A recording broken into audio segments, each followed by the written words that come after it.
Hello and welcome to another video on the Grimwood Watch Modern channel, and today I am very excited to get my hands finally on a Steeldive watch.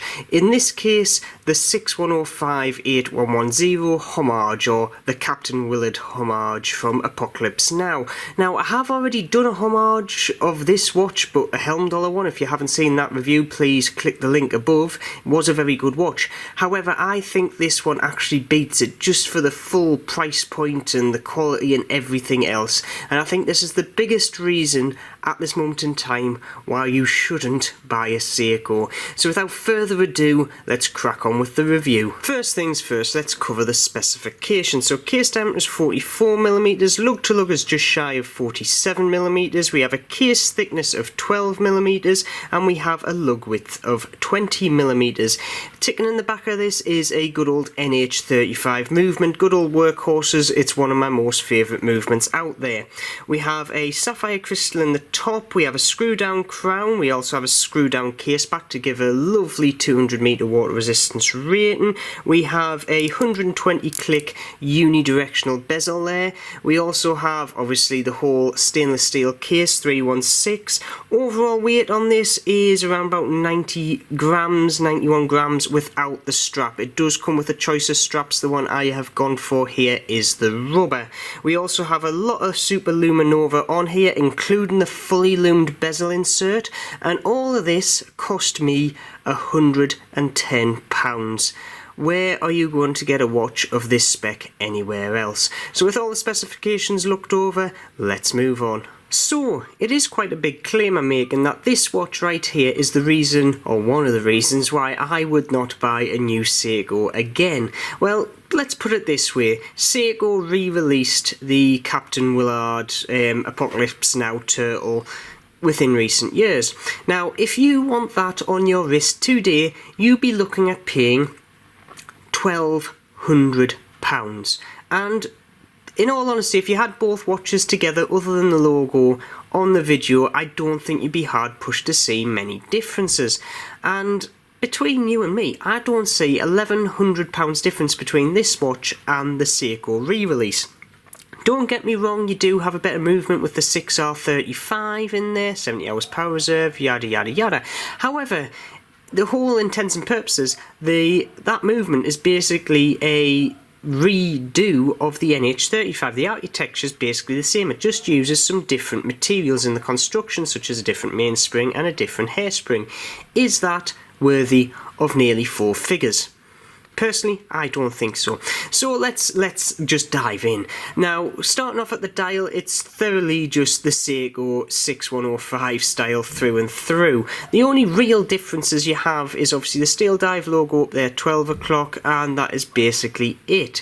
Now, you can get a sterile version of this watch, so basically it takes all the Steeldive and or dive, I should say, branding off the watch, but I personally find it looks a tad bit weird not having any branding on the watch whatsoever, and the Steeldive logo doesn't look too bad in my mind. Moving out, the indices are done to a very nice standard, and they've got some very nice loom on, which I will show you very, very soon. And we have the obviously minute marker trail going all the way around the outer circumference of the dial. We do have a matte black chapter ring in here without any indices on, exactly the same as you would have on the original, and that leads you right up to this lovely bit of sapphire crystal right there. It is absolutely lovely.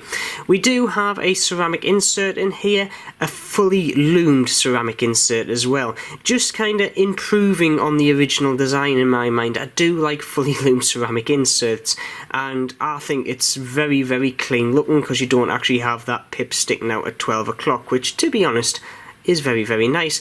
The actual bezel action of this watch as well is absolutely superb. It's got a lovely bit of resistance in there, and to be honest, the actual bounce back is hardly anything as well. So overall, that side of things is spot on. Case wise, it's a 316 stainless steel case. The finishing on the top is mostly brushed, as we can see, and that's done very, very well. On the side, we do have some very nice polish, and the only thing I can pick up is some QC issues. As we can see there, we do have a scratch in the polishing on that side, and there is a few scratches on this side as well, which it came like that out of the box, so that was a bit of a disappointment. I will be going over this with a polishing mop on my Dremel. It'll come up nicely, but to a lot of people that might be a slight deal breaker, but at £110, what was I expecting? But hey ho, we do have a crown there, which is obviously screwed down to give you that 200 metres water resistance. Yet again, very smooth, very nice to feel. That movement in there, winding and hacking, spot on. We do have the Steeldive logo actually on the end of here, as you can see. I still haven't managed to actually pick the blue covering off that. I'm going to have to go in there with maybe a stiff bristle brush just to get that off, because I've been trying a bit and I just can't. But I have had that problem with Pagani's and stuff before as well. Moving around to the back, the finishing on the back is actually quite well done as well. We've got a nice bit of brush in there, and we have the Steeldive logo on the back as well. In all honesty, like I say, you can get the sterile version, and this would be totally kind of flat stainless steel polished, but it does look very nice. And do you know what?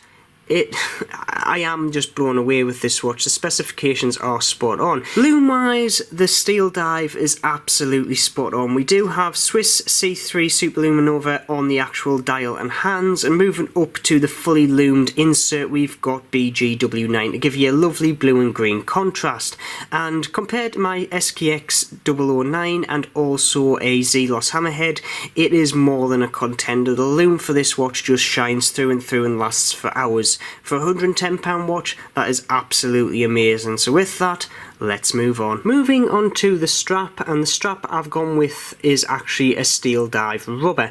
Now, you can get a selection of straps and bracelets for this watch, which include a steel bracelet, which I think is an extra £10, which in all honesty is a steal. You can get another rubber strap style, which is more in line with a kind of traditional kind of dive strap. It's like got the slant cut at the end, or you can put it on a NATO strap, which obviously will lift it off the wrist slightly, but in all honesty, not by much. We do have Steeldive branding all over this strap. As we can see, we've got a nice thick buckle there with Steeldive on it, and we do have Steeldive on the strap retainers as well. This is also very supple, very nice, and we also have a nice bit of texturing on the back as well, just to give it a bit more kind of purchase on your wrist. And it does look good on the wrist, and I will show you a wrist shot in a second. And here is the Steeldive on my 6 3/4 inch wrist, and do you know what? It wears remarkably well. It wears just like a Seiko turtle in my mind. Its cushion case is very comfy, even with those big chunky crown guards, and it's also aided by the slight curvature on the underside of the case as well. Height wise, it's not too far off the wrist, as you can see, and the strap that it comes with is absolutely spot on. Very supple, very comfy, and it's got a load of adjustment on here, back and forth, even on my 6 3/4 inch wrist. I would dare say you'll be able to wear this from 6.5 all the way up to 7.5, 7 3/4 very easily. And because it's got that very short lug to lug of just shy of 47mm, I can get away with this, and it doesn't dwarf the wrist whatsoever, but it does have presence. It has a lot of presence, and I very much like it. So with that all out the way, let's move on. So, my final thoughts on the 6105 Homage from Steeldive. Well, in all honesty, I love this watch, and this is the reason why I don't buy new Seikos anymore. If I was going to pay the prices that Seiko are commanding for their new watches now, I would go and buy something like this Zelos here. You know, better looking, better spec, and the customer service is second to none. If I want something that looks and feels like a Seiko, I go for these type of watches. The price point is spot on with the specification that I am more than happy with. If I wanted the same thing with the Seiko badge on it, yes, it does have a better movement, don't get me wrong, I'd be looking at 1200 quid out my pocket, and do you know what? That is not worth it in my mind. For the difference in spec between this and the Seiko version, there's no kind of justification for that in my mind.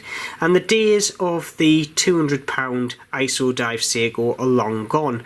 I remember when I could pick up a brand new Seiko SKX for 150, 180 quid on some sales, and I miss that. But the problem is these Homage watches are bringing that kind of back, because like I say, it just feels like I'm going out and buying a new cheap Seiko dive watch. But anyway, please put in the comments below, would you wear the Steeldive? Would you have it on your wrist, or is it just not your cup of tea? Please let me know. If you have liked this video, please subscribe, press that like button, press the bell button for future notifications, and as always, keep safe, and I will see you soon.